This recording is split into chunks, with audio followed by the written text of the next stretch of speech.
تو سوال یہی کہ 7 اکتوبر 2023 کو جو حماس نے حملہ کیا، اس حملے کو کیا آپ ٹیررسٹ اٹیک سمجھتے ہیں اور اس اٹیک کو آپ کنڈیم کرتے ہیں کہ نہیں؟ جی دیکھیے، دنیا میں جب آپ کسی چیز پہ حکم لگانے کی جگہ پہ آتے ہیں نا، تو سب سے پہلے آپ نے یہ فیصلہ کرنا ہوتا ہے کہ یہ حکم لگانے کا استقرار حق، اور مشکل سا لفظ ہے، اس کو میں کھول دیتا ہوں، استقرار حق ہے یا نہیں ہے۔ استقرار حق کا کیا مطلب ہوتا ہے؟ استقرار حق کا مطلب یہ ہوتا ہے کہ آپ وہ اتھارٹی رکھتے ہیں جس میں تمام سرکمسٹانسز کو دیکھ کر، جان کر آپ کسی بات کے اوپر فیصلہ صادر کرتے، ایک پہلو، اور یہ فیصلہ صادر کرنے کی اتھارٹی بھی آپ کے پاس ہے۔ مثال دیتا ہوں میں آپ کو، مثال کے طور پر آپ ٹیکس دہندگان میں شامل ہوتے ہیں یا نہیں ہوتے، اس کا فیصلہ میں نے نہیں کرنا، اس کا فیصلہ کسی دوسرے آدمی، اس کا فیصلہ ریاست نے کرنا ہے۔ کیوں؟ کیونکہ ٹیکس ریاست نے لینا تھا، ریاست کی ذمہ داری تھی کہ وہ یہ طے کرے کہ فلاں آدمی نے مجھے ٹیکس نہیں دیا، اب میں اس کے اوپر یہ حکم لگا رہی ہوں۔ یہ حکم لگانے کا پہلے تو مجھے حق تھا کہ میں یہ حکم لگاؤں کہ مجھے اس نے میرا حصے کا مال نہیں دیا، اور دوسرا میں سرکمسٹانسز کا جائزہ لے چکی ہوں۔ تو یہ استقرار حق کی بحث ہوتی ہے ہمیشہ، جہاں بھی آپ کریں گے۔ مثال طور پر ہم یہ بحث کرتے ہیں کہ بھئی آپ کسی شخص کو کافر قرار دیتے ہیں، تکفیر کرتے ہیں، یہ ایک دینی فیصلہ ہے، دینی حکم ہے۔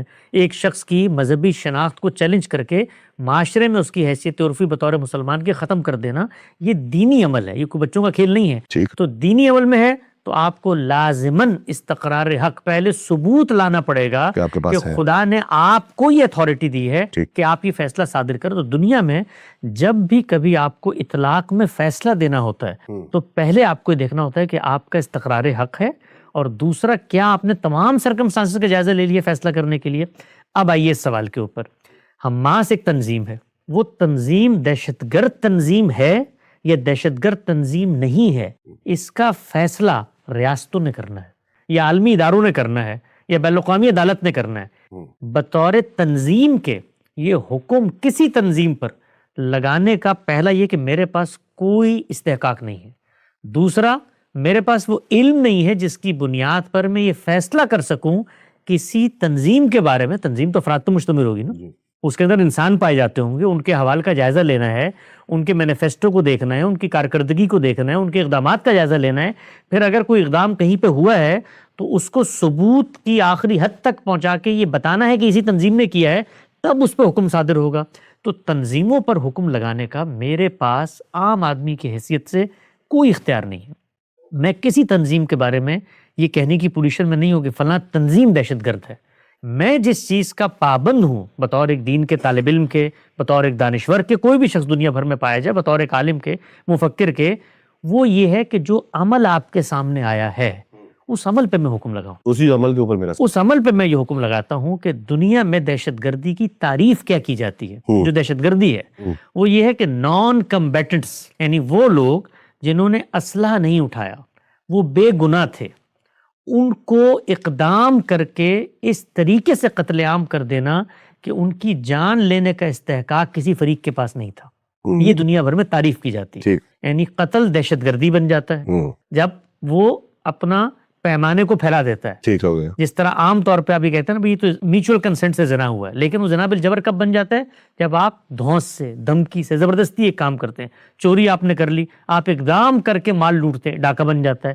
تو دہشت گردی کوئی چیز کب بنتی ہے؟ جب آپ کے پاس حق نہیں تھا کسی چیز کا اور آپ نے آگے بڑھ کے اس حق کو تلف کر دیا، بڑے پیمانے پہ تلف کر دیا، تو یہ دہشت گردی کی تعریف ہے۔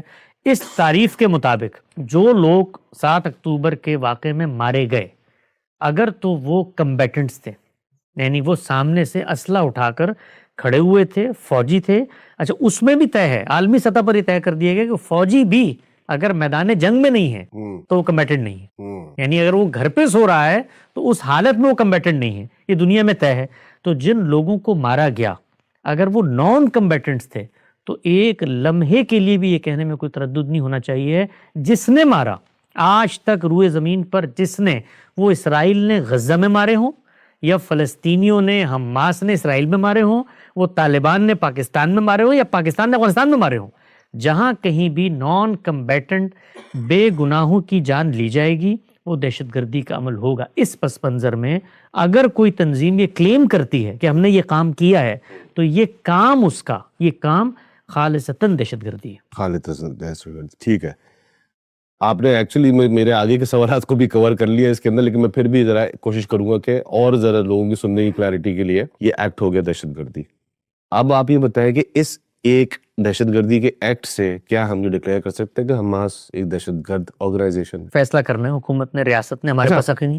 حسن بھائی, میں یہ بھی پوچھنا چاہ رہا ہوں کہ آپ نے یہ بالکل ٹھیک ہے, یہ ریاستوں کا کام ہے. میں قرآن و سنت کی روشنی میں پوچھنا چاہ رہا ہوں کہ جو ہمیں رولز دیے گئے ہیں دہشت گردی کے قرآن و سنت کے اندر, جس طرح آپ نے بھی بتایا کہ عورتوں بچوں کو یا فوجی جو کہ میدان میں نہیں ہے, اس روشنی میں آپ کیا کہتے ہیں؟ عمل تو دہشت گردی کا, یعنی اس روشنی میں بھی میں عمل پہ گفتگو کروں گا. عمل ہو گیا, عمل پہ میں گفتگو کروں گا. عمل دہشت گردی کا آرگنائزیشن نے کیا ہے, اس آرگنائزیشن کے اندر یہ مینیفیسٹو کے طور پر شامل تھا, اس کے یہ فیصلہ کرنے کا پہلے مجھے استقرار حق آنا چاہیے. یعنی میں کھڑا ہوں, مجھے یہ فیصلہ کرنا ہو مثال کے طور پہ کہ بھائی میں اس اتھارٹی میں کھڑا ہوں, میرے پاس تو وہ اتھارٹی نہیں ہے نا, آپ کے پاس بھی اتھارٹی نہیں ہے. اس طریقے سے آپ کسی دنیا کی تنظیم, اسی لیے ادارے بنتے ہیں. کیا ضرورت بنتی ہے اقوام متحدہ بنانے کی, کیا ضرورت بنتی ہے ریاستیں بنانے کی, کیا ضرورت بنتی ہے عالمی عدالت بنانے کی؟ وہ فیصلہ کرتے ہیں. وہ فیصلہ غلط بھی ہو سکتا ہے, یعنی وہ یہ نہیں کہ ہمیشہ ٹھیک فیصلہ کریں گے, غلط بھی کریں گے. تو اس موقع پر میں کیا کہوں گا, میں یہ کہوں گا بھی قرآن و سنت نے یہ معیار دیا ہے کہ یہ عمل کفر کہلاتا ہے, ٹھیک ہو, یہ عمل شرک کہلاتا ہے, یہ عمل دہشت گردی کہلاتا ہے. تو میں اس معیار کے اوپر گفتگو کروں گا. یہ جو عمل ہوا ہے, عمل کے اوپر یہ جو عمل ہوا ہے, یہ عمل دہشت گردی کا عمل ہے. آپ مجھ سے پلٹ کے پوچھیں کہ غزہ میں IDF نے جو عمل کیا ہے وہ عمل دہشت گردی کا ہے اگر نان کمبیٹنٹ کے ساتھ ہوا ہے. بالکل. اگر ہندوستان نے کشمیر میں کیا ہے تو دہشت گردی کا عمل ہے. کسی نے کیا ہے, چچنیا میں کیا ہے, روس میں کیا ہے, جہاں تک کہ جن لوگوں نے 11 ستمبر 2001 کو امریکہ پہ حملہ کیا ہے اور نان کمبیٹنٹس کو ہمارا دہشت گردی کا عمل. تو جہاں پر آپ نان کمبیٹنٹس پہ حملہ آور ہوں گے وہ دہشت گردی کا عمل کریں. بہترین.